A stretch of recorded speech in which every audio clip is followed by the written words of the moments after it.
alhamdulillahi alladhi khalaqal insana. adúpẹ́ fún Ọlọ́run ọba tó jẹ́ pé ó ló dá gbogbo ẹ̀dá pátápátá. wa alhamahu fujurahu wa taqwahu. bó ṣe wá dẹ̀ mí nì gbogbo àwọn tá a rí tí wọ́n ya kò kí Ọlọ́run ọba àlékè ọlá olóṣè wọn ní kò kí ló jẹ́ kọ́kàn tí wọ́n lè kókókó. ẹ̀dá tó sì mọ̀nà tó páyọ̀ Ọlọ́run ọba Ọlọ́run yìí náà ló dá ọkàn àtẹ̀kíní kejì Ọlọ́run ló dá wọn o.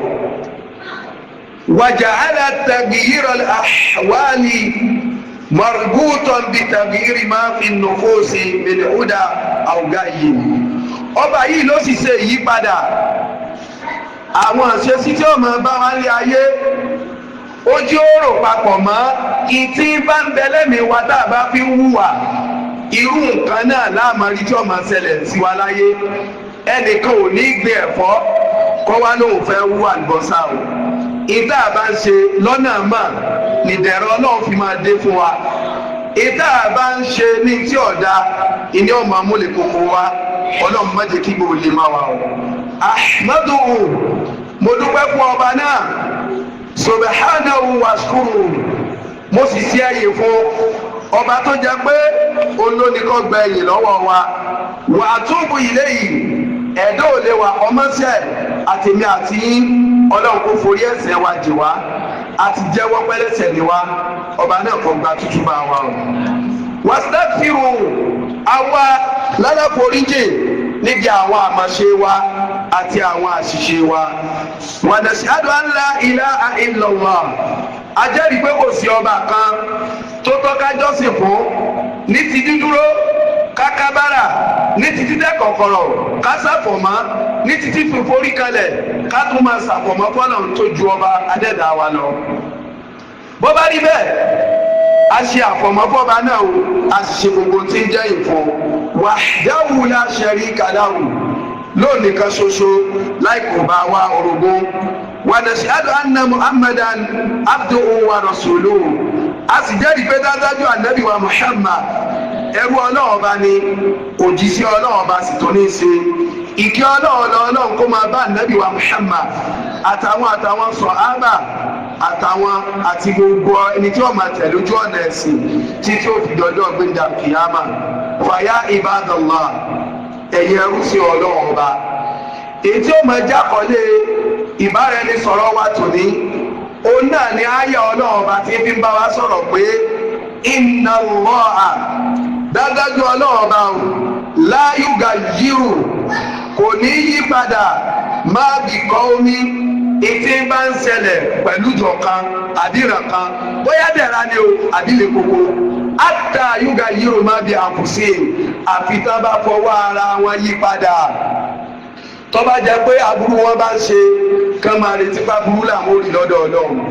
tó bá ń ṣe dáadáa kán máa retí pé ìdẹ̀kùn làwọn bá pàdé lọ́dọ̀ Ọlọ́run ọba. usikum wa nafsi al-muqassira awwalan bi taqwallah. mo ń sọ àsọtẹ́lẹ̀ fún yín àti fẹ́mi ara mi ẹni wa tó jẹ́ kó kúrú ju gbogbo tí fi kúrú lọ. lálákọ̀ọ́kọ́ ẹja bẹ̀rù Ọlọ́run ọba o. ṣe wá rí bẹ̀rù Ọlọ́run ọba yìí wasiyyatun lil awwalina wal akhirina. àsọtẹ́lẹ̀ kápáyọ̀ Ọlọ́run ọba yìí lọ́lọ́run ọba ti sọ fún àwọn ẹni ìṣáájú àtàwọn tá a tó jẹ́ àwọn àjọ tá a tẹ̀lé wọn. lọ́lọ́run ọba fi rán wa létí pé walaqad waṣṣayna alladhina utul kitaba min qablikum wa iyyakum an ittaqullah. Ọlọ́run ní pàápàá a ti ṣe lófin fún àwọn tó ṣáájú yín nínú àwọn àjọ tó ti ṣáájú pé ká páyọ̀ Ọlọ́run ọba gẹ́gẹ́ bẹ́ẹ̀ náà la sì ṣe lófin fún ẹ̀yin náà. tó bá rí bí àtẹ̀mí àti ẹja páyọ̀ Ọlọ́run ọba. Ibadallah ẹrú sí Ọlọ́run ọba. Ọlọ́run ọba ń sọ fún wa nípa àyà yìí pé inna Allaha la yughayyiru ma bi qawmin hatta yughayyiru ma bi anfusihim. a rí pé àyà yìí azil ayatul azimatun qa'idatun kubra. ìwé òfin kan ni tó jẹ́ pé ó tóbi púpọ̀ fi islahil umam tá a bá la fẹ́ tún ìjọ ṣe a gbọ́dọ̀ mú lọ́wọ́ wàṣíwò tá a bá sì la fẹ́ tún àwọn ìran oníṣiríṣi tá a bá fẹ́ tó ṣe a gbọ́dọ̀ mú lọ́wọ́ taqrirun haqiqatul imaniyya tá a bá tún wá wò pàápàá ìfìrìnlẹ̀ ní ìtí ń jẹ́ ìnígbàgbọ́ sọ́lọ̀ ìláyà yìí fi rìnlẹ̀ o pé wà ní ọdún ná bẹ́ẹ̀ bá lẹ̀ dé tẹ́ gbé dáadáa dé àwọn ẹgbà dáadáa lọ́dọ̀ Ọlọ́run Ọba bẹ́ẹ̀ bá sì ní kejì náà lẹ gbé dé ẹ̀bà lọ́dọ̀ Ọlọ́run Ọba àtẹ̀mí àti Ọlọ́run kó má fìyà jẹ wá o. wàyíyà anna taghyira yabda'u mina dakhili mina qalbi ẹjẹ́ lọ mọ̀ pé ìyípadà tí ń bá ń dé bá wa nílé ayé nínú sẹ̀mí wa nínú ìlú wa lórílẹ̀‐èdè wa ẹjẹ́ mọ̀ pé kẹ́ni kọ̀ọ̀kan wa ká lọ chẹ́ẹ̀kì tí ń bẹ lọ́kàn wa kí ni tá à ń wù níwà kí ni tí ń bẹ lọ́kàn wa. mina níyà kí là níyàn wa gan kí ni tá à ń mú ṣe níṣẹ́ mina lè iman kí ni tá à ń gbà láṣẹ nígbàgbọ́ sọ́nà ọba sí ìjẹ́bú oore bá dé nìkan là ń dúpẹ́ fọ́lọ̀ bí kejì bá dé ìbò là ń sá lọ. wal amalu salih ìjẹ́mi àti yín ṣẹṣẹ́ rẹ wa sósì tẹ̀sùn wa ṣé bọ́lọ̀ ṣe ní ká ṣe là ń ṣe ibadallah ẹ̀yẹ ẹrú sí Ọlọ́run Ọba. kẹsìrù minan nas yaskuna fasad al-ahwal ọ̀pọ̀lọpọ̀ nínú àwọn ọmọ ẹ̀dẹ́ ènìyàn lẹ́ẹ̀mọ́rí tó máa pariwo pé ìgbà yóò máa ra jaja àsìkò yóò máa ra jaja wàdíkùn màáyíṣà kódà wọ́n máa sọ pé ìsẹ̀mí táwọn ń lò fún pépépé tọ́lọ̀ bá ti tó sọ fún wa pé ẹnì yòówù man àrọ́dọ̀ àrùn dìkírì fa inna lahu màáyíṣàtà dọ́ǹkàn ọlọ́run lẹ́nì yòówù tó bá ilé górí kó níbi ìrántí òun Ọlọ́run Ọba òun ó jẹ́ kí ìjẹ̀mú kó fún pínpín máa bàbá ìyá tí ń pariwo fún pínpín ìjẹ́ ń ṣe lọ́wọ́ Ọba déédéé tó bá rí bẹ́ẹ̀ ẹ jẹ́ àkíyèsí kásì Ọlọ́run Ọba wa wàtàsá látọ̀ àdá ẹlòmíì ò sì máa pariwo pé àwọn enemies wọ́n ti borí òun àwọn ọ̀tá wọ́n ti borí òun ìgbò láàrin òun àtọ́lọ́wọ́ bá ṣe rí bọ́ ọba ti fira rẹ fọ́lọ́ ọba pé ó fira rẹ fọ́lọ́ òun kó sọ kódà ọ̀tá kan kò ní rí ọgbẹ́ sí òun torí pé ó ti ṣáájú nínú ọ̀rọ̀ náà ọba pé wala qad sabaqat kalimatuna li'ibadina al-mursalin innahum lahumul mansurun wa inna jundana lahumul ghalibun. Ọlọ́run ni ó ti ṣáájú gbogbo àwọn tá a bá rẹ́ níṣẹ́ a ti sọ fún wọn pé àwọn láàmọ̀ràn ṣe àwọn ni wọ́n máa borí torí pé gbogbo ọmọ ogun Ọlọ́run Ọba ìní ó máa borí o. ẹjá wa náà kágbára ti Ọlọ́run Ọba ká lè bá jẹ́ni tọ́lọ́run Ọba ràn lọ́wọ́ lásìkò ìgbà tí ìṣòro bá dé. wà nexol baraka ẹlòmíì kan ti ń pariwo pé kò sálùbáríkà nù sí òun kàn gbowó náà ni kò sálùbáríkà walakinnahu la yanzuruna ila sábàbí àkíkì ṣùgbọ́n wọn ò wá ronú sí pé kí ni tó ṣe sábàbí tírò àwọn nǹkan tí wọ́n ń jẹ́ opposite kìíní fún wa negative tí wọ́n ń ṣẹlẹ̀ tá a máa rí positive thing tó yẹ pé negative things ní ṣẹlẹ̀ sí wa kí ni nǹkan tá a ṣe tá a kíyèsí. wàhùwà alfasadu máa fi qulub òun náà ni ìbàjẹ́ tó kún ọkàn tẹlẹ́rú tẹlẹ́mù wa tá a sì kíyèsí. ó dẹ̀ lómi a tún máa fi ìbàjẹ́ yóò tún máa fi ṣe ayọ̀yọ̀ ni. minal gaflati wal ma'as nínú àwọn nǹkan tó yẹ pé àkàntì ẹ̀ fi ń sáwẹ́wà tá a lágbàgbé àtàwọn ìtọ́nà ní ká má ṣe wàtárìkòlù àwọn àmìrànlá àti ọ̀nà ọ̀pọ̀lọpọ̀ wọ́n ti bí àṣẹ Ọlọ́run bá jù sílẹ̀ Ọlọ́run ní akírun ẹlòmíà ní kí ló dé láì jẹ́ pé òun pọ̀ mọ́ Ọlọ́run ìwọ lọ́mọ ní wàhálà bóun bá ti kí kan ti tán òkì kan dá kan sí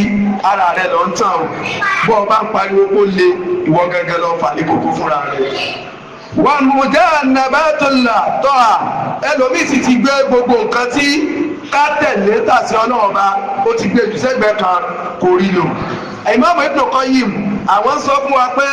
fama buyirat ni'matullahi wa salat an abdi illa bi dhanbi ahdathahu. wọ́n ní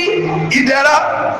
kọ́ ò ní máa bẹ pẹ̀lú ọmọ ẹ̀dẹ́ ènìyàn káwárí kó yí padà àbí kọ́ wá sí lọ́wọ́ rẹ̀ mọ́ ọlá yẹn wá kú ẹ lọ wọ ẹni dáadáa àyàfi kọ́ jẹ́ pé pẹ̀lú ẹ̀ṣẹ̀ kan tó ti ṣẹ̀ ni ó ti jẹun tó Ọlọ́run ní ká má jẹ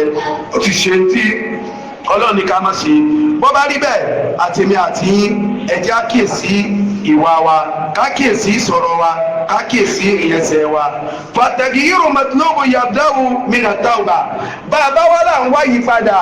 là ń wá change tó jẹ́ dólè tọ̀dọ̀ ọlọ́run ọba kí ni nǹkan tá a ṣe òun náà ni pé yabda'u mina tawba àfi ká túbà lọ sọ́dọ̀ ọlọ́run ọba àtẹ̀mí àti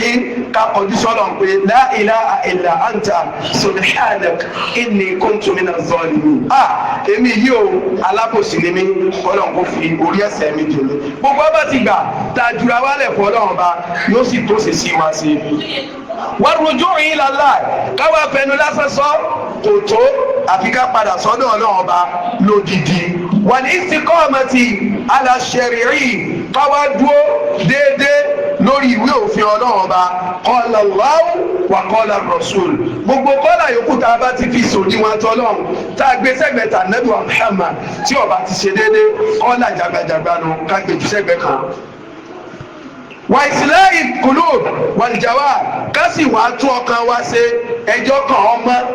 ẹyẹ tún ara ṣe má kírímù tẹ́lómi fi ń tún ara ṣe la ilaha illallah tó ń bá sí iye owó rẹ̀ gan lásán lọ́dún ó tún ẹlòmíì kọ́lé kírímù gan fi ń tún ara ṣe nù bẹ́ẹ̀ lọ́kàn rẹ̀ sì di pẹ̀ta ọkàn ẹja pọ̀ mà ẹja faralẹ̀ bọ́kàn yìí bá ti mọ́ ara yín ló sì kíni yọ mọ́ torí gbọ́dọ̀ ọba ó ti fi àpèjúwe lélẹ̀ fún wa pẹ̀lú àwọn sọ̀hábà pẹ̀lú pé ìgbà tí wọ́n wà lẹ́ni tó jẹ́ pé kánàbí ò tó dé sallallahu alaihi wasallam ó ní bí gbàgbọ́ wọn ti mọ nígbà tánàbí dé tí wọ́n gbaṣẹ́ lọ́wọ́ ànábì ọwọ́ àṣekínni wọ́n má kúrò níbi gbogbo tí ń jẹ́ ẹbọ ila tawhidillah wọ́n sì lọ síbi ìmọ̀ Ọlọ́run ọba lọ́kan ṣoṣo wàmínà máa sí àìlà tọ́ à wọ́n sì kúrò láti ibi ká máa sin ọlọ́run lọ sí ibi ká máa sin ọlọ́run gáì yára lọ́wọ́ àdáhùn mínà zulli wà dáàfi ilà ìzì wà tẹ̀mkín ìgbà tó wọ́n ti wá ṣe léyìí ọlọ́run bá wá yí ṣe sí wọn padà láti di ẹni yẹpẹrẹ ó wá sọ wọ́n dẹni yìí láti di ẹni tó jọ̀lẹ̀ ó wá sọ wọ́n dẹni tó rẹ́sẹ̀ wálẹ̀ tó dúró ṣinṣinṣin tó fi jẹ́ pé kò sí irú ogun tó lè kojú wọn àfi kí wọ́n borí torí pé ọmọ ogun ọlọ́run ọba ni wọn ẹ̀yin ẹrúsìn ọlọ́run tó bá rí bẹ́ẹ̀ àtẹ̀gìyìrù yabdawu minal fardi nafsi bàbá wa náà fẹ́ yí padà afẹ́ kórílẹ̀-èdè yìí ò yí padà afẹ́ kí ìwọ yí padà sí dáadáa afẹ́ kí inú ilé owó tòrò kọ̀dá àkọ́kọ́ bẹ̀rẹ̀ àtẹ̀mí àti la ní ojúṣe tá a ṣe fẹ́mi ara wa kí wá lójúṣe náà bí tẹ̀síìlì àkídà àdìsọ́kàn wa nípa pé ta ní ń jọ́ lọ́wọ́ ọba ká ṣe kíni ká tó ṣe ká mọ̀ pọ́ lọ́wọ́ ọba òní ń fúnni ká mọ̀ pọ́ lọ́wọ́ ọba oló lè gbà lọ́wọ́ ẹni ká mọ̀ pọ́ lọ́wọ́ ọba ló lè jẹ́ kó pọ̀ ká mọ̀ pọ́ lọ́wọ́ ọba ló lè jẹ́ kó dínkù. wàbí muhammadu ti ala sọláàt ká sì máa kí àwọn ìrun wákàtí márùn-ún wa déédéé wàbí bọ́ọ̀dì alẹ́ haram ká sì jìnnà sí gbogbo ìtọ́nà bá ní ká má ṣe tí ọ̀dà wàbí sídìkì wàlẹ̀ àmánà wàsílẹ̀ lùkùlùkì ká sì jẹ́ni tó yẹ pé yóò máa sòdodo ká sì jẹ́ni tó jẹ́ni àkọ́kọ̀tà ká sì jẹ́ kí wà wọ́n dà wà ìgbà sọ́lá alifáridù sọ́lá alibaitu bá a bá ti dúró tọ́lá dẹni tá a bá ti da ilé ọ̀dà yóò tòrò wà ìsàsọ́lá albaitu tí lè bá ti wá dáa tó dúró dáadáa sọ́lá alimutamahu àwùjọ wa náà dáa torí pé gbogbo àwa tá a gbadà tá a ń jó jíjẹ àwùjọ ilé kọ̀ọ̀kan láti wá tá a ti pàdé tí gbogbo wa bá ti dáa láti inú léhùn àwùjọ wa náà ṣe kiri yóò dáa wà ìsàsọ́lá alimutamahu gayyara Allahu alal ummati ila ahsanil awal tó bá ti wá di pé gbogbo àwùjọ bá ti dáa ti ń ṣe déédéé ọlọ́ọ̀bọ̀ wà yí àwùjọ yẹn padà yóò sọ di nǹkan tí yóò dáa tí ó fi ọkàn balẹ̀ bó bá rí bẹ́ẹ̀ àtìmí àti wàlẹ̀ náà sí àfùsánì àkọ́bílà nù àsábà ẹjẹ́ àtún kásìsirò ẹ̀mí ara wa ibo la kù sí kásì check and balance ibi tá a bá kù sí ká tún bẹ̀ sí wàlẹ̀ kó tó di pé wọ́n wá sí nǹkan tá a ṣe fún wa wàlẹ̀ ló bá dèrò pìtàwùbà ẹjẹ́ àjígìrì ká tètè lọ síbi ká túbá kọ́bílà ìyá tí ẹ̀yà ọmọ làbẹ́ ìwọ̀n fi hì wàlà hullatun wàlà ṣàfà kọjọ́ kan tó dé ọjọ́ tó jẹ pé kò ní sí títà rírà mọ́ kọjọ́ kan tó dé ọjọ́ tí ò ní sọ́nà àbáyọ mọ́ kọjọ́ kan tó dé ọjọ́ tí ò ní sípẹ̀ mọ́ àtèmi àti yín ọlọ́jà sọ̀kalẹ̀ síbi ibi iṣẹ́ wa ọlọ́mọdé ó bàjẹ́ gbogbo ọ̀nà owó wa ọlọ́run má jẹ́ ó dàrú. Allahumma gayyir ahwalana ila ahsanil ahal. ọlọ́run bá àtẹ̀mí àti báwa tó ṣe sí wa ṣe níbi tí ọ̀dà lọ sí ibi tó dáa. wásìlì mọ́ fasada min qulubina wa amalina. ìtọ́ ti bàjẹ́ nù ọkàn wa tí ọ̀dà ọlọ́run bá wa tó ṣe. iṣẹ́ wa náà tí ọ̀dà ọlọ́run kó bá wa tó ṣe. wàjálìnà uddata mutadina. ṣé wá lẹ́ni ìmọ̀nà tí ó sì máa fa àwọn èèyàn mọ̀nà. ládọ̀lìnà mudillina. má ṣe wá lẹ́ni àánú tí ó máa nù àwọn èèyàn nù. Allahumma unsur islama wa izza al-muslimina wa adhil ash-shirka wal mushrikina wa dammir a'da' ad-din waj'al hadha al-balada wa sa'ir bilad al-muslimina aminatan mutma'innatan ra'ahan wa sa'ir bilad al-muslimina subhana rabbika rabbil izzati amma yasifun wa salamun ala al-mursalin walhamdulillahi rabbil alamin. aqimus salata yarhamukumur rahman.